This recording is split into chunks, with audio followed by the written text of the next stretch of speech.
তো hello dear student, কেমন আছো? আই হোপ প্রত্যেকে শুধু ভালো নয়, ভীষণ ভালো আছো। স্ক্রিনের উপর একটা প্রশ্ন দেখা যাচ্ছে, তাই না? প্রশ্নটা কি বলেছে প্রথমে আমরা ধ্যান দিয়ে দেখবো, তারপর তার সলিউশন করব। দেখো কি বলা আছে। নিচের কোণটি কট অফ -870 এর মান। অপশন এ আছে √3, অপশন বি আছে 1/√3, অপশন সি আছে -1/√3 আর অপশন ডি আছে -√3। তো চলো আনসার করতে শুরু করি সময় নষ্ট না করে।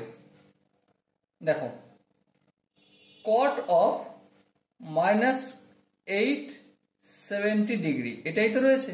হ্যাঁ, আচ্ছা একটা কথা বলো, কট অফ -θ এটাকে কি লিখতে পারি? আমি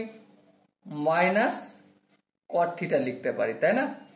তার মানে আমি কট অফ -870 এটাকে আমি cot of 870 লিখলাম। ওকে, এবারে 870 যে রয়েছে এটা আমরা ভাঙবো। কিভাবে ভাঙবো? 90 এর মাল্টিপেলে ভাঙবো।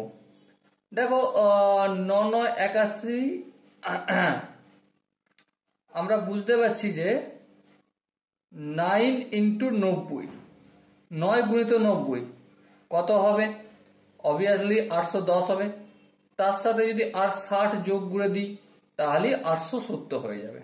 ঠিক আছে, এবার দেখো যেহেতু এটা 9, 1 3 5 7 9 যেগুলো হচ্ছে অড নাম্বার, সেগুলো থাকলে কটটা কি হয়ে যাবে? কটের পূরক হচ্ছে কি বলো? tan হয়ে যাবে। তাহলে tan 60 হলো। কিন্তু এখানে পজিটিভ হবে না নেগেটিভ হবে সেটা কোন কোঅর্ডিনেটে অবস্থান করছে, কোঅর্ডিনেটে অবস্থান করছে তার উপর ডিপেন্ড করছে, তাই না? 9 × 90 মানে কি? এই 4 বার ঘুরলো, আবার 4 বার ঘুরলো, 8 বার, 8 আর 1 9 বার, এখানে +60 মানে সেকেন্ড কোঅর্ডিনেটে অবস্থান করছে।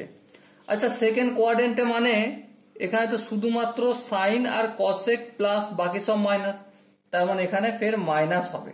ওকে, মাইনাসে মাইনাসে কি হয়ে যায়? প্লাস হয়ে যায়।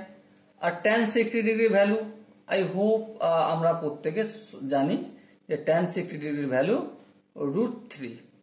ওকে, সো এখানে যে অপশনগুলো রয়েছে তার মধ্যে কোন অপশনটা ঠিক? আই হোপ তোমরা বুঝতে পেরে গেছো যে option A is the right answer. Okay, I hope এই কোশ্চেনের কনসেপ্টটা ক্লিয়ার হয়েছে। যদি কোনো জায়গায় বুঝতে অসুবিধা থাকে বা কনফিউশন থাকে কি করতে হবে? কমেন্ট সেকশন রয়েছে, কমেন্টে অবশ্যই জানাতে হবে। আর দেখা হচ্ছে নেক্সট ভিডিওতে। ততক্ষণ পর্যন্ত ভালো থেকো, সুস্থ থেকো এবং জয় হিন্দ।